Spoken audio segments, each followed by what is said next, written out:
Congratulations on finishing the project. It looks amazing. Who are you? Tell us a little bit about you.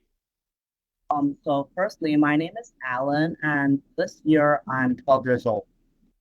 And so I've been working on this project for like 2 or 3 weeks now, and I think it can bring like a really big impact on the planet. Mhm. All right, nice. So, thank you. How about talking us about what problem you want to solve? So for the problem I wanted to solve, we all know that the water pollution is a very serious problem that is like a phenomenon all around the world, and that is like the problem that I wanted to solve. Not the entire problem, but like we can start solving the problem one step at a time. All right, so we selected Sungai Watch, right? That we can see that in the video up here as as maybe the scenario you are going to work in, right? So, what problem does Sungai Watch have? So they already have figured out how to like stop the plastic and trash from going into the ocean. But another problem that they're facing is when a barrier breaks down or the trash flows over the barrier, they don't know what happens and they can't fix it in time. Okay, and then when they cannot fix it in time, what is the result? Or the result is the barrier sometimes will break open and then all the trash will all flow into downstream. So now they Okay, spend more time and more people to go downstream and specifically pick that trash up, which might take hours, days, and even weeks. understand. Okay, well, so very clear. Thank you. So then you used this hardware to uh, to create a concept, right? So can you please explain us what is this about? What this hardware is doing right here with this thing connected? So this hardware, the thing connected on the left side of the is a sensor that detects rotation. Our like idea was to put like the entire piece of hardware into a small box that is located on top of the barrier. The rotation sensor will detect when a when a box is pushed by the plastic. If it is pushed a certain amount of degrees or more, then you can determine that the barrier is broken and the plastic is going to push through. After that, we can alert the people who are in charge of this, and then they can go there immediately and fix the problem. Okay, so that's the concept right there. Great explanation. So you're detecting when the plastic is going over the barrier with a mechanical sensor, right? That it rotates because of the weight from the plastics, right? Okay, so then this is the kind of the hardware solution. Thank you. So how about the design? So for the design, first we have the bottom plate, which is a circle with holes pulled into it, and a piece on top. The piece on top helps it connect to the other pieces and to assemble all together. The circular holes on the bottom can help it be screwed onto the barrier. Hmm. Another Hmm. part is the general box that will protect the sensor from the weather and water environments. I Then, see. then you have the most important part, the part that actually rotates and detects when the plastic is trying to push against the barrier. Okay. So we have an example of your design assembled, right? So the rotation sensor, this rotation sensor is the design the sensor you're using, and then you put it inside here, right? Yeah. And this is assembled on top of the barrier. So when there is plastic over it, it will push and rotate that, correct? Yeah. Okay.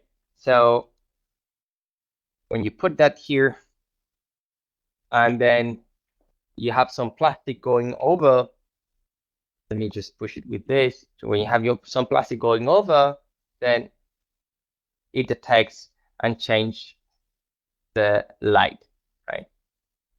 Okay, nice. Good. Thank you. So, then this is the design that you did, hardware and design, but also you did the code, correct? Can you explain us a little bit about the code? So for the code, these are very simple pieces of code that explains how the degrees that it turns can be correlated with the color. For the top piece of code, the first color, if it is less than a certain amount of degrees, then it is a green light, which means that everything is okay. If, for example, then if it is over 40 degrees, then it's going to be a yellow/red light, which means that something is happening. If it is a over 60 degrees, it would be a pure red light, meaning something is actually happening and then you should really go and fix it. The bottom two pieces of data is we take the data of the rotation and then we feed it into an IoT, which stands for Internet of Things. It takes the data and then it publishes it to a website of Adafruit, which can then be notify the people on social media. You can manually edit the rotation degree in Adafruit, and then it also tells you real time what degree it is, no matter where you are, as long as it has an internet connection and uh, uh, and social media. This publishes it onto social media, and then the people that work in Sungai Watch will be able to check social media real time and then see what the degree is and decide whether they should go and check it out. I see. Amazing. Um, that's very interesting. So, so you're using social media as a way to communicate potential issue or sustainability situation, and then engaging people who are subscribed to this account or subscribe to the river because they are nearby the river, and then check periodically, right? So then if there is any issue, it can be seen here, right? Like, for example, right now there is no risk, but maybe some time ago it was risk 55. So but then if you're nearby, you can go there and check and maybe volunteer, which is amazing. Thank you. All right. So I think all that you said is it's very greatly explained. Sorry, and then I'm going to show here very basically how, like, if we move, then the internet immediately captures the information. So if I put it like at a very steep degree or big degree, then you can see in the dashboard the information. It's nice. So then Sungai Watch should be able to get, I guess, have many indicators for every single river they are watching, right? Yeah, I see. Okay, thank you. So how about further improvements? Do you think what do you think could be improved for the next version? Well, there has been talk, and I have thought about so like an optimal improvement could be to add a water filter. So it could also be connected to on the sensor, and it has like a filter built into it. So if you put it in the water, it can automatically detect like the particles in the water to see how good the water quality is. Mm-hmm. So then you see how, yeah, what is the effect on the quality of the water after blocking all those plastics, right? So it's one more data that they can collect right there thanks to this hardware. Yeah. Mm-hmm. Okay. So thank you. And so if we're going to put this in a real river, I think we could have well, it's not the same as putting implementing that inside the robotics lab. So what do you think we should do when we want to put this into river? What variables we have to take into account? Well, if we're talking about the variables that should be taken into account, I think first and foremost we should be talking about the water and weather conditions. Everything we do is no good if all it does is going to be get rusted by the water or blown away by the weather. So we need to have stable holds on the barriers and make sure that like the water cannot touch like the most important part, the sensor. Another thing to be considered is where the electricity for the social media and the Wi-Fi and the electricity for the sensor is coming from. The idea is to take a solar power battery pack and attach it to like the module.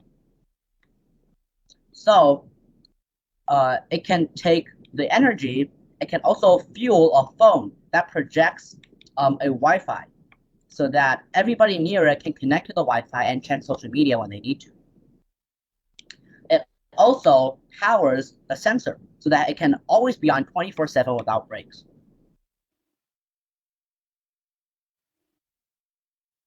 Amazing. Great explanation. Thank you very much. I love it. So and applies to you. I think I'm super proud of all the reasoning that you did. Let's hope for the best. Let's try to push this a bit further, like one extra mile, and try to put it in a real river. Thank you. It was an amazing project that you did, and very interesting creative process, implementation, design, everything. So thank you, Alan. Thank you for doing that, and I hope you keep doing more projects like this.